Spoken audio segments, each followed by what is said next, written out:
दर्शकों बहुत बहुत स्वागत है आपका न्यूज़ डीएनएन में। मैं विवेक और आज हम आपके साथ मुलाकात करवाने जा रहे हैं डॉक्टर KNS कंग की, जो PCT Punjab college of technical education के डायरेक्टर हैं। डॉक्टर साहब बहुत बहुत स्वागत है आपका। थैंक यू विवेक जी। दर्शकों, एग्जिट पोल आ चुका है और अब कुछ ही घंटे रह गए हैं फाइनल रिजल्ट आने में।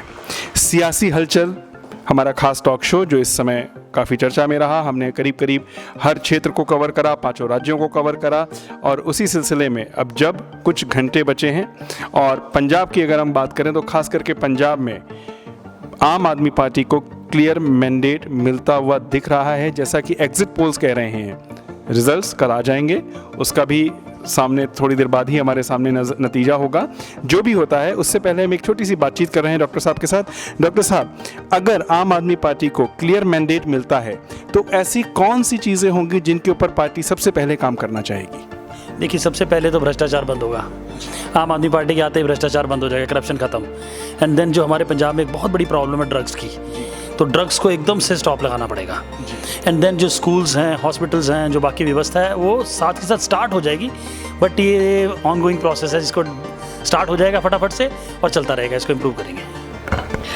ड्रग्स का मुद्दा खैर पंजाब में बहुत समय से है और हम उम्मीद करते हैं कि यदि सरकार बनती है तो उसके ऊपर जल्दी से जल्दी काम हो, क्योंकि वो कहीं ना कहीं हमारी यूथ को इफेक्ट कर रहा है और आप खास करके युवाओं से जुड़े हुए हैं। जिस क्षेत्र में आप हैं, आपका एक अहम योगदान रहा है शिक्षा के क्षेत्र में।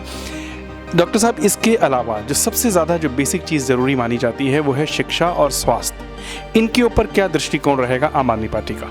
देखिए, स्कूल और हॉस्पिटल के लिए सबसे पहले तो जो हमारी वैकेंसीज़ हैं, ऐसे ऐसे स्कूल हैं जहाँ पे 200 250 स्टूडेंट हैं और 1 टीचर है, 2 टीचर है, तो फटाफट से एक तो वैकेंसीज कंप्लीट की जाएंगी, क्योंकि बहुत सारे लोग जो हैं अभी कॉन्ट्रैक्ट पर चल रहे हैं और उनको कर लेना पड़ेगा और नई वैकेंसीज भरनी पड़ेंगी, ताकि एकदम तो पहले टीचर आएँ।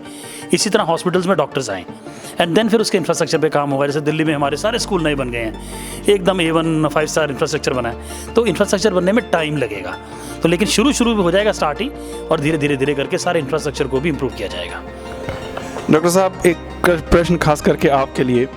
आपका इतना योगदान रहा है शिक्षा के क्षेत्र में, आप खुद शिक्षक रहे हैं और आपने एक अच्छा योगदान दिया है समाज को और युवा वर्ग को। एक बहुत सीधा सरल सी बात अगर हम जानना चाहें, आखिर सरकारी स्कूलों में वो शिक्षा क्यों नहीं मिल पाती जो कि प्राइवेट स्कूलों में मिलती है? पहला प्रश्न। और वही शिक्षक जब प्राइवेट स्कूल में जाते हैं तो उनके शिक्षा देने का स्तर फ़र्क हो जाता है, जिम्मेदारी का स्तर फ़र्क हो जाता है।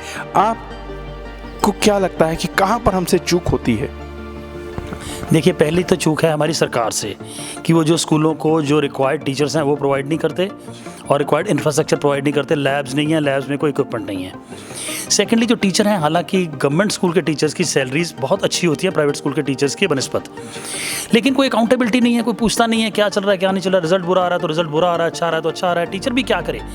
अब जहाँ 250 स्टूडेंट हैं, 10 क्लासेज हैं और 2 टीचर हैं, किस क्लास को पढ़ाए और कौन सा सब्जेक्ट पढ़ाए? तो सारा सिस्टम ही है, इसको अपग्रेड करना पड़ेगा, सारे टीचर्स प्रॉपर लेने पड़ेंगे, फिर उनकी अकाउंटेबिलिटी बनानी पड़ेगी कि आपको इतना काम करना है, उनकी फिर फैकल्टी डेवलपमेंट भी करनी पड़ेगी, टीचर्स की ट्रेनिंग करनी पड़ेगी। अब टीचर्स हैं जो कई सालों से ट्रेन ही नहीं हुए, उनको जो आता था चल रहा है और जिस तरह से वो काम चला रहे हैं। दिल्ली में हमारे टीचर्स को अब्रॉड भी भेजा गया है और इंडिया में भी उनकी बहुत सारी ट्रेनिंग्स लगी हैं। तो ये पंजाब में होगा कि टीचर्स को ट्रेन करेंगे, उनको उतना ही काम देंगे जितना आदमी कर सकता है, और फिर उसके बाद में उसकी अकाउंटेबिलिटी होगी। So the main factor which you feel is that absence of accountability और इंफ्रास्ट्रक्चर की कमी, जिसकी वजह से हमारे शिक्षक हमारे बच्चों को वो नहीं दे पा रहे हैं जो बच्चों को मिलना चाहिए, खास करके सरकारी स्कूलों की अगर हम बात करें। तो अगर आम आदमी पार्टी की सरकार आती है, जो अब कुछ ही समय रह गया है, रिजल्ट्स कल आ जाएंगे, तो हम ये उम्मीद कर सकते हैं कि आम आदमी पार्टी की सरकार आने के बाद बच्चों के लिए शिक्षा के स्तर पर एक अच्छे लेवल पे काम किया जाएगा। डेफिनेटली हम तो यही चाहते हैं कि पूरे इंडिया में जो इलेक्शन है या सरकार की परफॉर्मेंस है, वो गिनी इस चीज़ से जाएगा आपने किया क्या। आज की तारीख में एक दूसरे के ऊपर लांछन लगाने और उसके ऊपर गाली गलौज करने के अलावा पॉलिटिक्स में कुछ नहीं होता। हम कहते हैं ये देखा जाए कि सरकार ने क्या काम किया। अब कितने अच्छे स्कूल बनाए, क्या स्कूल्स का रिजल्ट है, कितने बच्चे IIT में गए, कितने मेडिकल कॉलेजेस में गए, कितना पास परसेंटेज रिजल्ट था, क्या उनका स्कूलों का इंफ्रास्ट्रक्चर है, बच्चे वहाँ से लर्न करके कितना लाइफ में सेटल हो रहे हैं। अब दिल्ली में तो बच्चों को इवन एंटरप्रेन्योरशिप की ट्रेनिंग दी जा रही है कि आप बिजनेसमैन कैसे बनोगे, आप अपने प्रोजेक्ट्स कैसे करोगे। अगर सरकार बनती है तो क्या सबसे पहला उसमें यही है कि सबसे पहले तो डॉक्टर्स पूरे किए जाएंगे जी। फिर हॉस्पिटल्स का इतना बुरा हाल है कि हमारे यहाँ कोविड स्टार्ट हुआ तो लुधियाना में वेंटिलेटर तक नहीं था किसी सरकारी हॉस्पिटल में, तो इक्विपमेंट लाना पड़ेगा। नए डॉक्टर्स लाने पड़ेंगे और जो हैं एग्जिस्टिंग इंफ्रास्ट्रक्चर उसको सारे को ठीक करके नया भी बनाना पड़ेगा। तो इस पर युद्ध स्तर पे काम करना पड़ेगा। इतना ज़्यादा हालात ख़राब हैं कि आसानी से ये कंट्रोल में नहीं आएगा, लेकिन अगर पहले दिन से वॉल फुटिंग पे काम करेंगे तो डेफिनेटली हमारा रिजल्ट है। ये बहुत बहुत इंपॉर्टेंट है कि हमें कम से कम कॉन्फिडेंस हो कि मैं बीमार हो सकता हूँ। अब कोई आदमी बीमार हो तो उसके परिवार को फिक्र पड़ जाता है कि यार अब क्या होगा, और सारी जो एक्सपेंसेस हैं सारे खर्चा टोटल गवर्नमेंट उठाएगी। जैसे दिल्ली में भी है, कितना भी खर्चा आ जाए सरकारी हॉस्पिटल में गवर्नमेंट। दर्शकों, ज़िंदगी की बहुत अहम चीज़ें होती हैं स्वास्थ्य और शिक्षा।